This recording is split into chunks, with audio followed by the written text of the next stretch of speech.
जाउछंती किंतु आज पर्यंत महिला न्याय पाई ए पर्यंत थरे मत से मुह कर उठैतिले बोली आपन को विधायक मान को निलंबित कर देतिले आज्ञा से तो कहू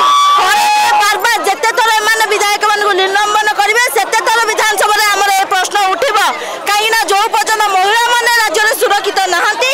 से पर्यंत राज्य रे उन्नति होई परिबो नै दुर्गा पूजा आसुची पार्वण रे मां को सजसज्ज करी मंडप रे पूजा करूचंती किंतु प्रतिदिन राज रास्ता रे महिला मान को व्यवस्था करी सरकार हत्या करा जाउची गण दुष्कर्म करते आ लज्जा आ कोन एई पारे ओडिसा पाई दासंगरा दी जण से काहे को जेल देबे से तो तां घर कथा आज महिला कांग्रेस यही दाबी करुची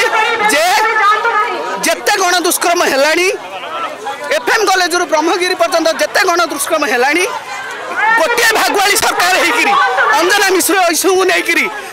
जानकी पट्टनायक कांग्रेस गवर्नमेंट को विदा करथिले आज लक्ष लक्ष अंजना मिश्र हो गलेनी किंतु लज्जा नहीं है सरकार को ए सरकार आज पर्यंत बसीची कारण सेतबे जानकी पट्टनायक निजे रिजाइन देथिले ना 24 वर्षर नवीन पट्टनायक रिजाइन देले ना आज सरकार रिजाइन दउची एरे बिरलोक मल्ला पर भी रिजाइन दउ नाती किंतु अंजना मिश्र रिजाइन देथिले ये एरे बिरलोक एते भला पर भी रिजाइन तेरे एभली किसी गुरुत्वपूर्ण खबर देखा चाहती आम चैनल को लाइक सब्सक्राइब और शेयर करो।